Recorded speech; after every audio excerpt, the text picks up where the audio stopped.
Oscar's Wacky Taxi at Sesame Place is one of the most frustrating roller coasters to ride. This coaster is quite good. It's easily the best attraction at Sesame Place, but it seems to be closed more often than it's open. And when it is open, it frequently has a long line. Find out if Oscar's Wacky Taxi is worth the hassle and what you can do to maximize your odds of riding this coaster in this review. 2018 was a pretty big year for new roller coasters in America. You had 5 RMCs, plus the first Mach Extreme spinning coaster. But one of the most underrated additions and easily the most memeable coaster of the year was Oscar's Wacky Taxi. This small gravity group wood coaster appeals to a broad audience. It has a low height limit for Sesame Place's target audience of children, but its layout is packed with airtime to appease even coaster enthusiasts. However, it is a gamble coming to Sesame Place just for this ride. Since I own a SeaWorld Platinum Pass and the park is just a half hour from Six Flags Great Adventure, I like to pop in here to see if I can get a few rides in Oscar's Wacky Taxi before going to Six Flags. Sesame Place usually opens before Great Adventure, so in theory, this should be doable. I have arrived at opening for all my visits to Sesame Place, and I've gone to Sesame Place 9 times ever since Oscar's Wacky Taxi opened. Yet this coaster has opened with the park just once. In 6 of those visits, the ride opened late. Pre-COVID, the maintenance crew would be finishing their track work around park opening time, so the coaster would open roughly 30 to 60 minutes late. Maybe it was due to technical issues because I was evacuated off the coaster before. But in 2020 and 2021, the ride didn't open until the early afternoon around 1 p.m. most days, if it even opened. Oscar's Wacky Taxi was closed in 2 of my visits, and the reason cited by the park was staffing. This coaster seems to be the first ride that Sesame Place chooses to close if staffing is an issue. If you want to maximize your odds of riding it, your best bet is to visit on a weekend. I have never seen this ride closed on a Saturday or Sunday. It will probably open late, but at least it'll be open. If you try visiting on a weekday, make sure it's during the peak summer months when school is out. These days can be identified by their later closing times when the park closes around 7 or 8 p.m. This period runs from late June until mid-August. I've encountered Oscar's Wacky Taxi closed on weekdays in late August and also in September. When Oscar's Wacky Taxi is open, you may have to wait a bit. Because the ride often opens late, you cannot beat the crowds here.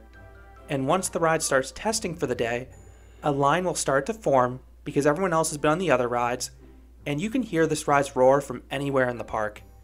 I've always seen this ride run 2 trains in peak summer months, but on all my fall and winter visits, I've only seen the ride run 1 train, and that included 2020 when the ride had a full queue line on a Saturday and they were skipping every other row due to COVID measures. And since each train holds just 12 riders, the ride's capacity can be problematic for a busy day. There is a skip the line pass, but I've never found it worth it because of how short my visits to Sesame Place are.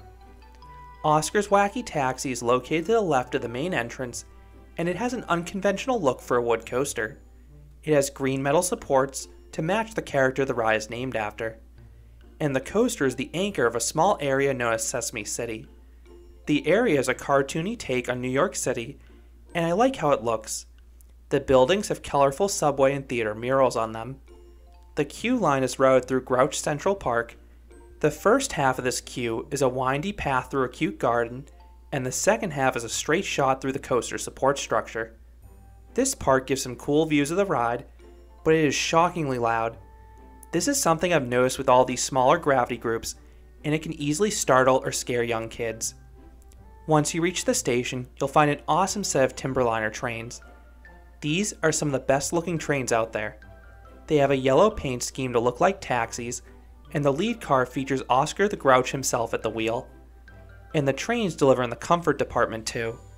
The seats are well cushioned and the lap bars are comfortable. They swivel from the side like all the other Timberliners, but the padding is a bit bulkier in this one, and the staff does tend to push them down pretty firmly. So while you may not get as much space as you will on some of the other junior gravity groups, I suspect the larger restraints were necessary for the park to get the lower 40-inch height requirement, and I support that decision because of this park's target audience. The ride has a pretty small station, so lines are often pretty equal across all rows. I have a slight preference for the back because you get an extra pop of airtime on the first drop. Once dispatched, you ascend the 43-foot or 13-meter tall lift hill, and you round a super tight turn. This is one of the biggest advantages of Timberliners, their smaller turn radius. It helps Gravity Group pack a lot of ride into a small space. You then head down the ride's largest drop of 39 feet or 12 meters, getting a good pop of airtime if you're in the back. And you also reach the ride's max speed of 34 miles per hour or 55 kilometers per hour, but let me tell you, this ride feels way faster than that. Gravity Group designed this ride masterfully. The pacing is fantastic. This ride holds its speed start to finish, and the elements are small and compact, so it feels like you fly over them. The outward leg features 3 consecutive bunny hills. Each one gives a small pop of floater airtime. You then enter a tunnel and you bank upwards. When the tunnel ends, you sharply dive back down to the ground.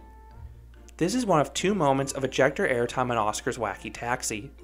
This drop is a super sharp apex, which explains why the airtime is so strong and abrupt, particularly in the back. You then careen over 3 more bunny hills. Each one gives another small pop of floater airtime. You then enter the far turnaround, popping out of your seat yet again. The turn then dips down and up, and the drop coming out of this turnaround is similar to the first turnaround. This is the ride's second spot of ejector airtime as you're forcefully popped out of your seat. You then have 1 more bunny hill, giving another small dose of floater airtime before hopping into the brake run, which ends the 1,205 foot or 367 meter long coaster. And when you re-enter the station, you'll hear a comical audio spiel from Oscar himself. He says, "Aw, yuck, what a wacky ride." Except the way he says yuck doesn't sound like yuck, if you know what I mean. Despite the ride's frenetic layout, the ride tracks quite smoothly. That's the case with most of these junior Gravity Groups, but a few like Mindblower and Rorosaurus shuffle on the turns. Thankfully, that doesn't happen on this one. So what would I rate Oscar's Wacky Taxi? I would give this Mean Green Machine an 8 out of 10. This is a great coaster, especially considering its size. I find the airtime to be weaker as a whole than some of the other small Gravity Groups, but it's one of the best paced ones out there. Oscar's Wacky Taxi has no dead spots and it charges through the layout. I still cannot believe how fast this ride feels. While the ride's operational schedule can be annoying for coaster enthusiasts who visit Sesame Place exclusively for this credit, it is worth the hassle, especially if you've never ridden one of these smaller Gravity Groups. It really is amazing how much airtime this coaster contains for a ride this short. So those are my thoughts on Oscar's Wacky Taxi at Sesame Place. What are your thoughts on this Gravity Group creation? Have you had as much trouble getting on this ride as me? Let me know your thoughts down in the comments. If you enjoyed this review, I'd appreciate it if you gave this video a like, and you considered subscribing, because there'll be a lot more roller coaster and amusement park videos here at Canopy Coaster. Thanks for watching.